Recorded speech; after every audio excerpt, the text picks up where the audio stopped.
Hello दोस्तों, आप सभी को इस चैनल में स्वागत है। तो चलिए बिना किसी देरी के पार्ट 3 की कहानी को स्टार्ट करते हैं।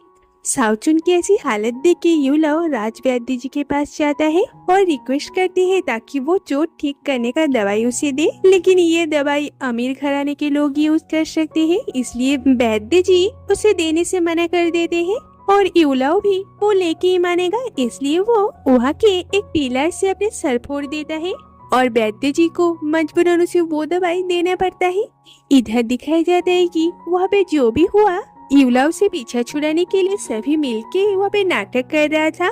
तो साउचुन अपने सर का पट्टी खोल देती है, तभी वहाँ पे युलाओ आ जाता है वो दवाई लेके, और ये सब कुछ देख के वो सब समझ जाता है। ये सब देख के उसे बहुत बुरा लगता है, इसलिए वो वहाँ पे दवाई रख के वहाँ से चला जाता है। उसका हालत देख के साउचुन भी बहुत शर्मिंदा हो जाता है। उसके बाद से उनका नाटक देने के लिए भी युलाओ वहाँ पे नहीं आता, जो कहीं न कहीं साउचुन को भी बुरी लगने लगती है। उसकी एक साथी कहती है, अगर उसके लिए इतना ही परेशान हो तुम उसके घर जाके उससे मिल क्यों नहीं लेते और उसके चोट के लिए उसे दवाई भी दे देना। इधर युलाओ की माँ उससे मिलने के लिए उसके रूम में आता है, लेकिन युलाओ इससे बहुत ज्यादा इरिटेट हो जाता है और उसके घर वाले ये सब देख के जल्दी से वहाँ से चली जाती है। इधर साउचुन सोनी परिवार के द्वितीय महोदया से एक म्यूजिकल इंस्ट्रूमेंट बेचने वाली बन के उससे मिलने के लिए जाती है, क्योंकि यही एक रास्ता है युलाओ से मिलने के लिए उसके घर में घुसने का। लेकिन ये तो कह देती है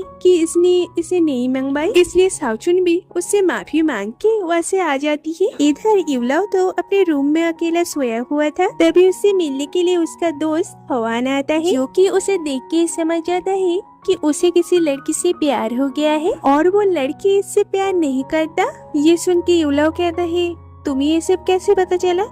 वैसे क्या तुम मेरी मदद कर सकते हो? हवान कहता है, जरूर, मुझे ऐसे 100 तरीका पता है जिससे वो आपसे प्यार करने लगेगी। ये सुन के युलाओ तो बहुत खुश हो जाता है और उसे लेके घर से बाहर आ जाता है। इधर साउचुन तो बाहर के दरवाजे तक भी आ जाती है, पर उसे तो युलाओ से मिलना ही है, लेकिन अब वो क्या बोल के यहाँ पे रुकेगी, इसलिए वो कहती है कि उसे वॉशरूम जाना है और ये बोल के वो फिर से अंदर चली जाती है। साउचुन उसे ढूंढ रही थी, तभी वो युलाओ से टकरा जाती है और युलाओ तो ये देख के बहुत खुश हो जाता है और कहता है, क्या तुम यहाँ पे मुझसे मिलने के लिए आए हो? ये सुन के साउचुन तो कुछ नहीं कह पाती, तभी वहाँ पे तृतीय महोदय आ जाती है और अपने दासी को कहती है ताकि वो साउचुन को बाहर तक छोड़ के आए। तो उनके जाने के बाद युलाओ देखता है साउचुन वहाँ के एक पत्थर के ऊपर वो दवाई रखी गई है, जो देख के युलाओ हवान से कहता है, तुमने कहा था ना तुम्हें बहुत सारे तरीके पता है, तो चलो अब उसके ऊपर सब कुछ ट्राई करेंगे। लेकिन युलाओ को तो उसकी माँ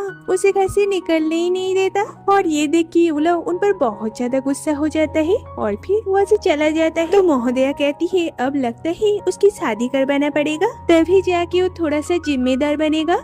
और तृतीय महोदया से कहती है कि तुम्हारे नजर में कोई लड़की है, क्योंकि मुझे उसका शादी जल्द से जल्द करवाना है। और इसी मौके का तो वो इंतजार में थी, इसलिए वो जल्दी से डीजू का नाम कह देती है और महोदया भी डीजू को यहाँ पे आने की परमिशन दे देती है। नेक्स्ट डे डीजू उनके घर में आती है।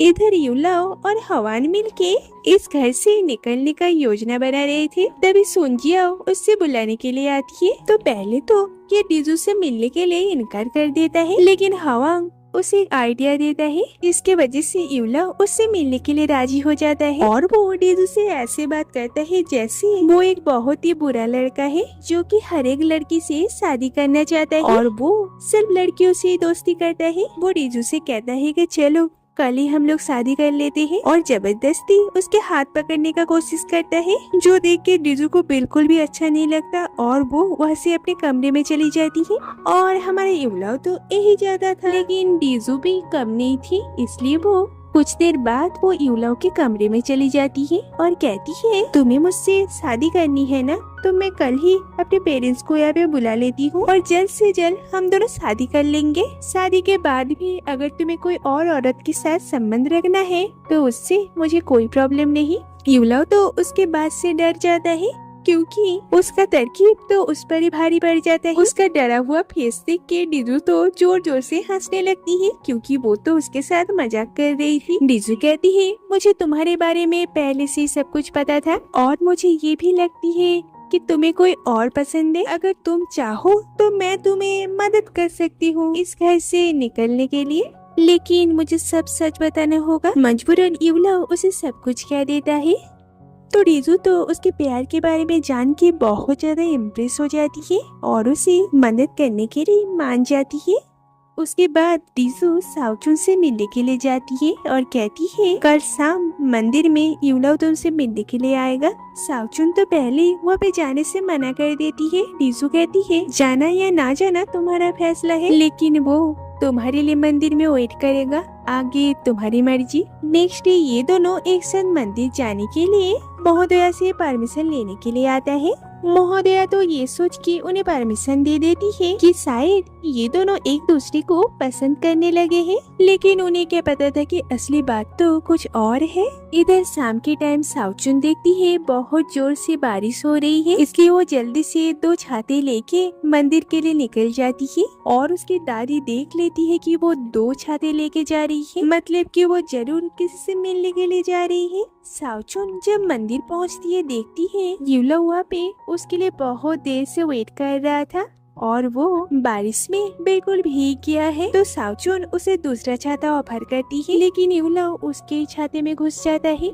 जो देख के साउचुन थोड़ी सी शर्मा जाती है।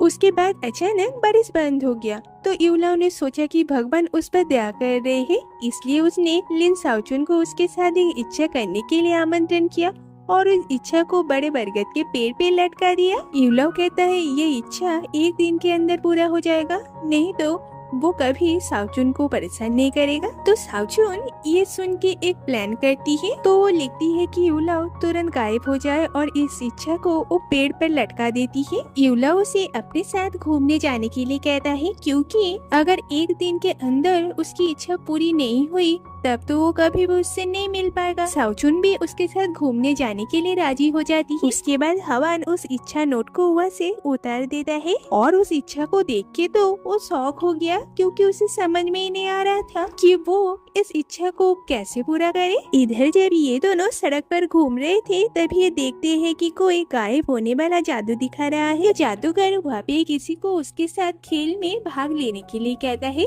तो यूला आगे आता है और वो उस बॉक्स के अंदर चला जाता है। तभी वहाँ पे राजा की सैनिक आ जाता है और वो जादूगर उसे वहाँ पे ऐसे ही छोड़ के भाग जाता है। जितने लोग वहाँ पे खड़े थे वो भी वहाँ से भाग जाते हैं। तो साउचुन जाके जल्दी से उस बॉक्स के अंदर देखती है, लेकिन यूला तो पहले ही गायब हो गया है। तो यहाँ पे ये एपिसोड खत्म होता है। तो मिलते हैं नेक्स्ट वीडियो में, तब तक के लिए बाय।